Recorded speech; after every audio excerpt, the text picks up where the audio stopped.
Olá, tudo bem? Hoje a gente vai falar sobre divórcio e sobre término de relacionamento. Antes eu queria agradecer as pessoas que têm assistido os vídeos e pedir para você, se inscreve no canal, deixa seu like e compartilha com seus amigos, tá bom? O tema hoje é divórcio ou término de relacionamentos. Se você, na verdade, vem de um relacionamento e por acaso não sente mais que esse relacionamento te leva para frente, que você compartilha dos mesmos princípios, dos mesmos valores, das mesmas visões, cada vez vai percebendo que está mais distante do seu parceiro ou da sua parceira, e você chegar a esse ponto assim tão drástico, né, ou tão final, de querer procurar um advogado, eu queria dar alguns conselhos para você nessa sua busca, nessa sua compreensão desse caminho. Se você está casado no papel, foi lá, casou bonitinho no cartório, vai ser necessário para você terminar esse casamento que você procure um advogado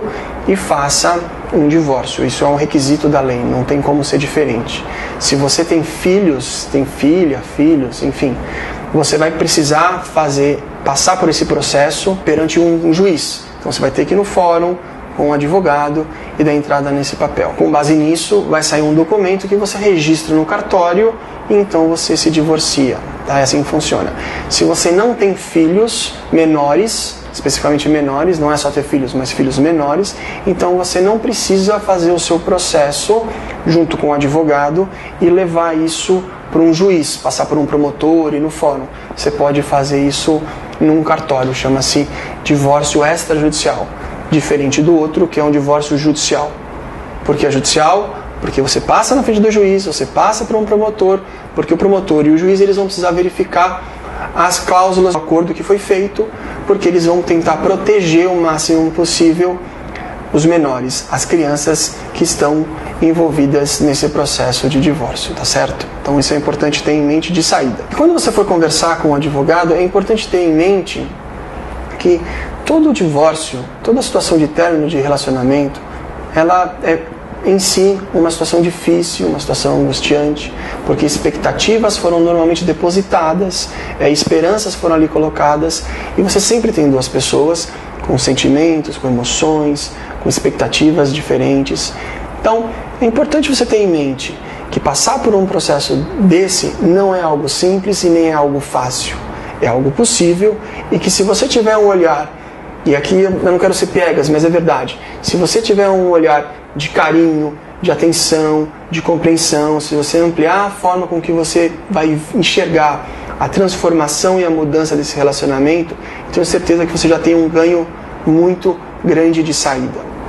Quando você procura um advogado e você fala, olha, eu vim aqui para tentar meu divórcio, ele vai poder fazer um processo que é chamado de consensual, porque esse advogado ele pode convidar o seu marido, a sua esposa, o seu parceiro, a sua parceira para o escritório, e lá um advogado vai poder trabalhar regras e acordos para que você tenha esse papel preenchido. Quais são os pontos que normalmente são observados num término de relacionamento, num divórcio? Primeiro é saber se realmente as duas pessoas elas querem se divorciar. É necessário que as duas queiram se divorciar, né, para você ter um divórcio consensual. Né? Depois eu falo do litigioso. As duas pessoas precisam querer se divorciar, elas precisam anuir com isso, porque elas vão ter que assinar um documento no final. Então esse é o primeiro ponto. O segundo as pessoas vão ter que estar de comum acordo em relação o relacionamento que vai acontecer com os filhos. Então hoje você tem a figura da guarda compartilhada, ela está na legislação, então por lei, por princípio, por norteador hoje, a guarda ela é compartilhada. Então as pessoas vão ter que concordar e assinar nesse documento que a guarda, por exemplo, é compartilhada. Para a guarda ser unilateral hoje, um dos genitores precisaria querer dispensar essa qualidade de ser guardião dos filhos. Então, se alguém falar, olha, eu não quero ser guardião, só um vai ser, então isso também é possível. Eles vão ter que assinar juntos essa situação da guarda.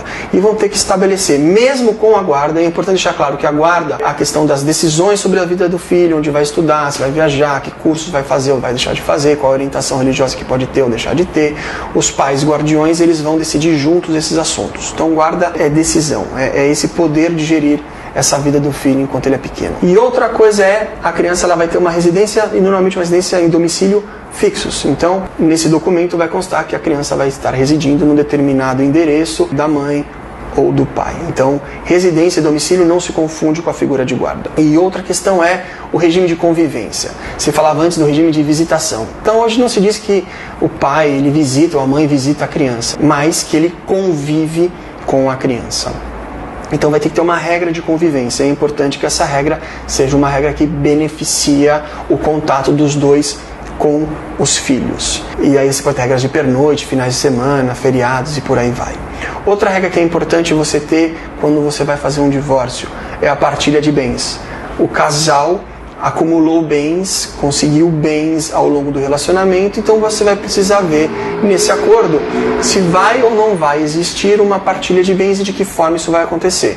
A depender do regime de bens, se é comunhão parcial de bens, se é separação total de bens, se é comunhão total de bens, a depender do regime de participação que você tenha nesse casamento, você vai ter uma partilha que vai poder variar. Então, no acordo, você vai ter que ter uma divisão de partilha.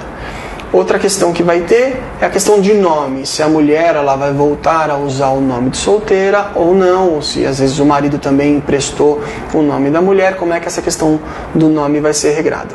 E um outro ponto que precisa constar nesse acordo é a questão do suporte financeiro ou da pensão alimentícia.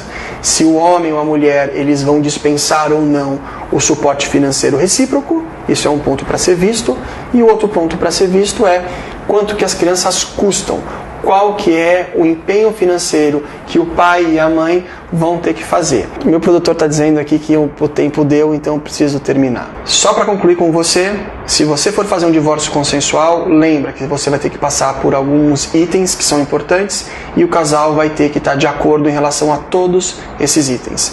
E a gente deu o exemplo de um advogado assistindo 2 pessoas. Combinado? A partir do próximo vídeo eu vou explicar um pouquinho mais sobre cada um desses itens. Acompanhe a gente. E não esquece de curtir, compartilhar e de se inscrever no canal. Até lá!